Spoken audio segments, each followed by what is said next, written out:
Hi, everyone, and welcome to another episode of the Ethicast. I'm your host, Bill Coffin. We have two very special guests with us today, both from Indiana University's Kelley School of Business. Todd Haugh is an associate professor of business law and ethics and Arthur M. Weimer Faculty Fellow, whose scholarship focuses on white collar and corporate crime, business and behavioral ethics, and federal sentencing policy. His work has appeared in top law and business journals, including the Northwestern University Law Review, Notre Dame Law Review, Vanderbilt Law Review, and the MIT Sloan Management Review. He is often quoted in news outlets such as the New York Times, Wall Street Journal, Forbes, Bloomberg News, and USA Today. Sunil Bedi is an assistant professor of business law and ethics, whose areas of expertise include intellectual property, marketing ethics, and brand strategy. His work has been published or is forthcoming in the Vanderbilt Law Review, Harvard Journal of Law and Technology, Alabama Law Review, Indiana Law Review, the Journal of Business Ethics, and Mind Your Marketing. He has written for the New York Times, San Francisco Chronicle, Forbes Magazine, U.S. News and World Report, and the Washington Post. And he has assisted with patent and trademark disputes, providing theoretical and empirical analysis, and provides ongoing branding and ethics consulting. Now, there has been a long running effort to establish compliance as a value creating function within the enterprise, but the data for that has been very hard to come by. Todd and Suneal are changing all of that with their forthcoming Iowa Law Review article, Valuing Corporate Compliance, in which they provide groundbreaking, empirically sound, direct evidence that corporate compliance can create positive, revenue enhancing value for companies. By understanding this truth, companies can gain a more complete and strategically useful understanding and measurement of compliance's true value for corporate stakeholders, regulators, and legal scholars. We're going to talk about this article and its implications today. Todd and Suneal, welcome to the show. Thanks, Bill. Happy to be here. Thanks for having us. What was your impetus for conducting this study? And were there any conclusions that you were setting out to prove from the very beginning, or were you testing a method in order to see what results were going to come from it? This is kind of one of those really fun things that happen in academia every once in a while, which is kind of a hallway conversation between Sunil and I. So we were talking about corporate compliance and business ethics, and I was lamenting the fact that one of the biggest problems in corporate compliance is identifying its true value. There's a lot of debate about exactly what that is and how to quantify it.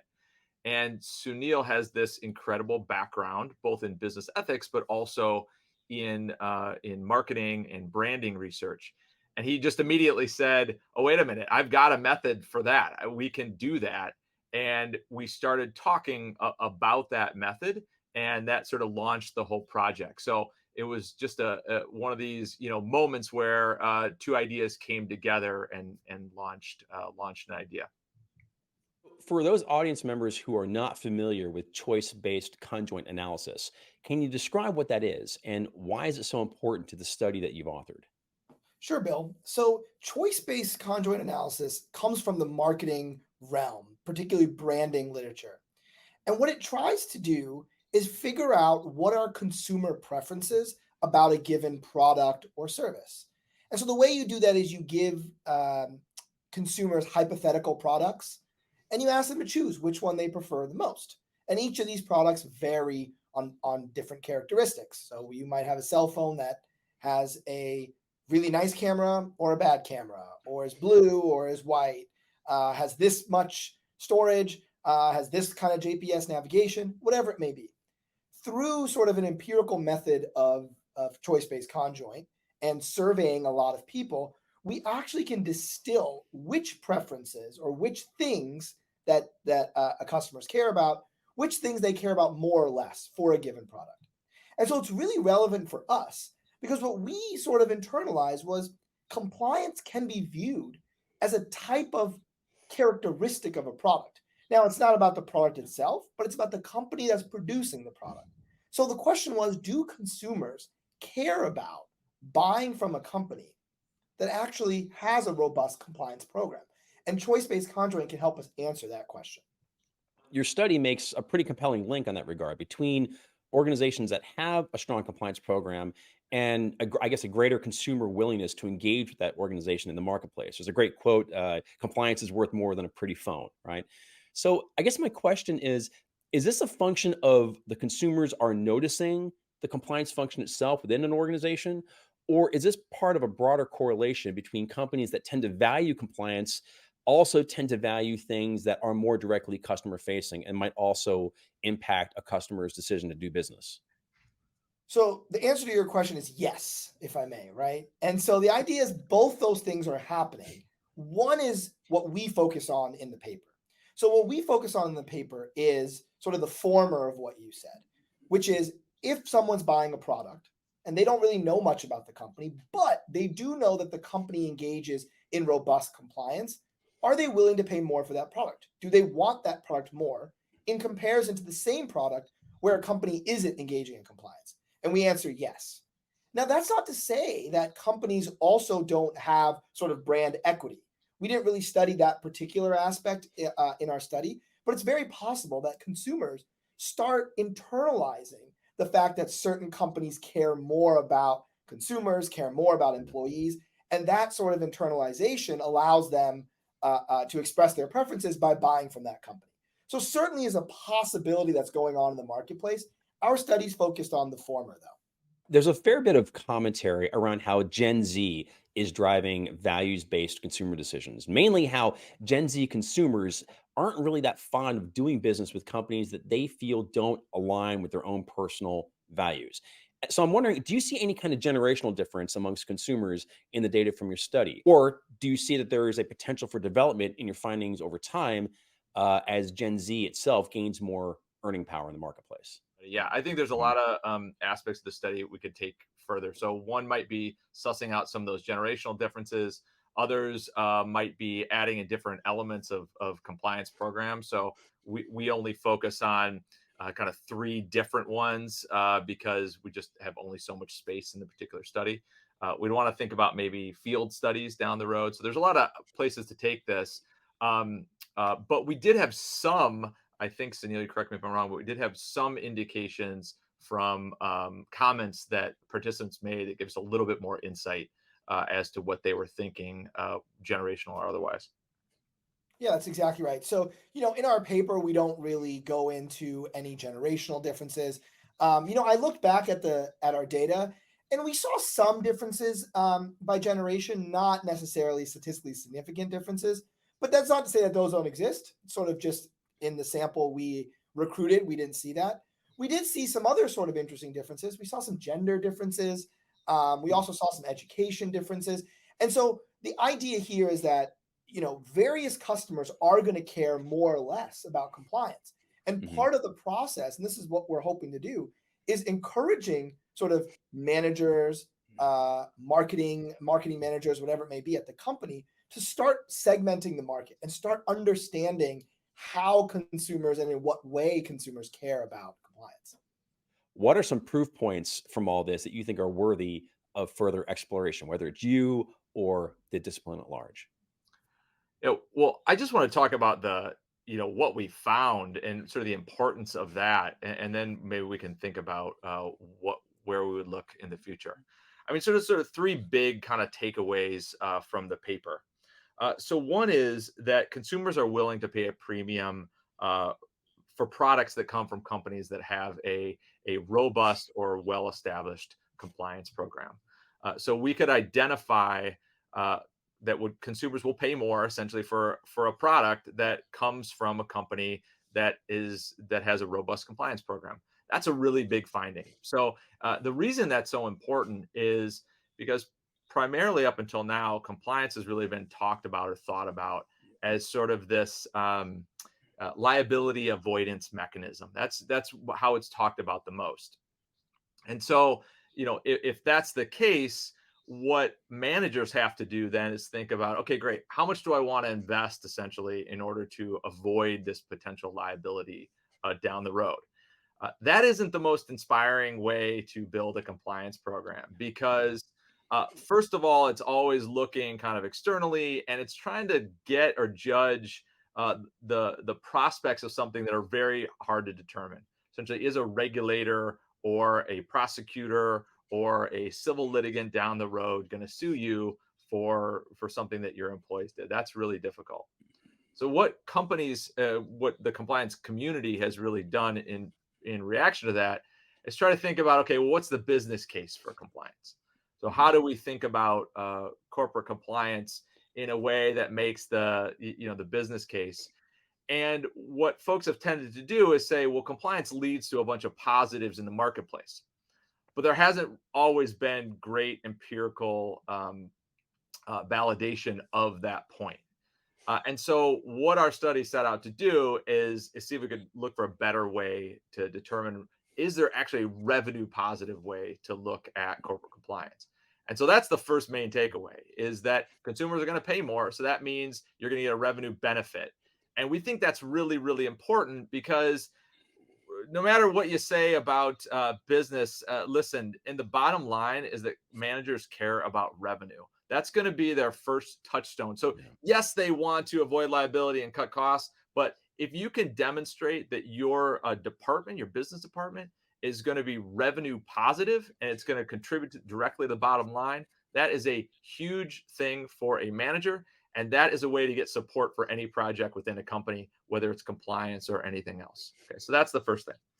The second is that consumers are going to value products that come from companies that have compliance more so than they value other types of attributes of those products. So Sunil mentioned this at the outset, but what we found is in certain instances, consumers will pay more for a product that has a robust compliance program than they would for a feature that companies tout or talk about and market to their consumers. So whether that's the color of a phone or something else, we find that consumers actually care more about compliance than they do some of these other things. Again, that's a really important finding within a company because it puts compliance on the same footing possibly as some other departments in an organization, maybe say branding or ops or something like that, right? It raises the status of compliance because now compliance can say, hey, wait a minute, we're just as important as branding because what we do actually drives consumer value as well and will drive revenue. And then the third thing, and we found this was really interesting, I think we weren't necessarily expecting this, but we also found that if you link a compliance program, a type of compliance program, more directly to the product itself, like there's a natural connection there, consumers will pay more for that product. So, for Mhm. example, if you're selling a cell phone and you can market a consumer privacy program, a compliance program to that consumer, they will pay more for that cell phone. And so we saw this direct link. Another example, when we were looking at a manufactured product, if we looked at employee safety, health and safety, which is Mhm. more something you would link to manufacturing, we saw that there was a price increase. So by linking those two more directly, we see that also companies can get a price premium for the product. So those are kind of our three main takeaways, Mhm. and I think that's our launching point for future work in this area. It would be really cool to see, business scholars, more traditional marketing management scholars come into this debate and start saying, okay, how are we actually going to go about, effectively communicating these things? That's sort of not necessarily a legal question. We are as the legal academics push this so far, and be nice if sort of, more traditional business oriented scholars took sort of the next stage. As educators, you are both in a privileged position to kind of see tomorrow's business leaders as they're taking shape, as they're getting ready to start their own careers. From the perspective of career development in ethics and compliance, what would you say are some of the implications of your paper in terms of how professionals can think of ethics and compliance as a profession to join, or current professionals in terms of how they value their own role and responsibilities within an organization?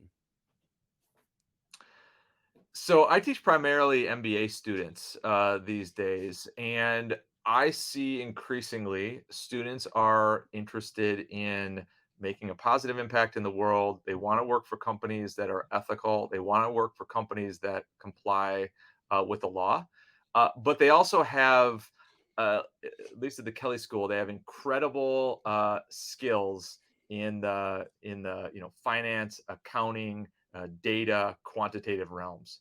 So one thing that this paper I think does is allows us to sort of join those two, right? So you can think about, I want to be a manager in a company and use these skills that are going to help the company's bottom line while also doing good. And there's a way that this paper sort of connects that, because I think you see students who say, that's great, I want to do good, but I want economic value out of that in some ways. And I want some proof that that's going to work, right? Because they're data minded generally. And so the paper allows them to do this. I'll also say, as we were working through finding a publisher for this paper, we got a lot of comments from law students who had worked before they went back to law school, had worked in compliance in one way or the other. And they were just overwhelmed with this paper in the sense that they saw it really as kind of like that missing piece of the puzzle that when they were in compliance, they wish they had, so they could show to their boss, their manager, or whatever, to sort of prove up the value proposition of compliance. So it's been a really fun thing to think about how the paper is going to, impact people going forward, but also sort of where its niche or its need was currently. Todd and Suneal, thank you so much for joining us and for sharing your insights with us today on the Ethicast. Thanks, Bill. Thanks, Bill. Thanks for having us. I'm Bill Coffin, and this has been the Ethicast.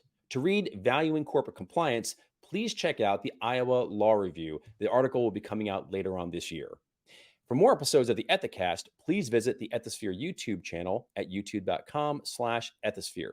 And if you enjoyed this episode, please like and subscribe either on YouTube or on any of our podcasting platforms at Apple, Spotify, Google, and Amazon Music. Thank you for subscribing. It really helps us out.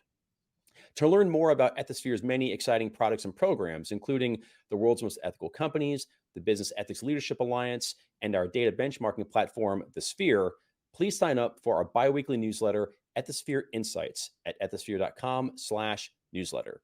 Thanks for joining us. Until next time, remember, strong ethics is good business.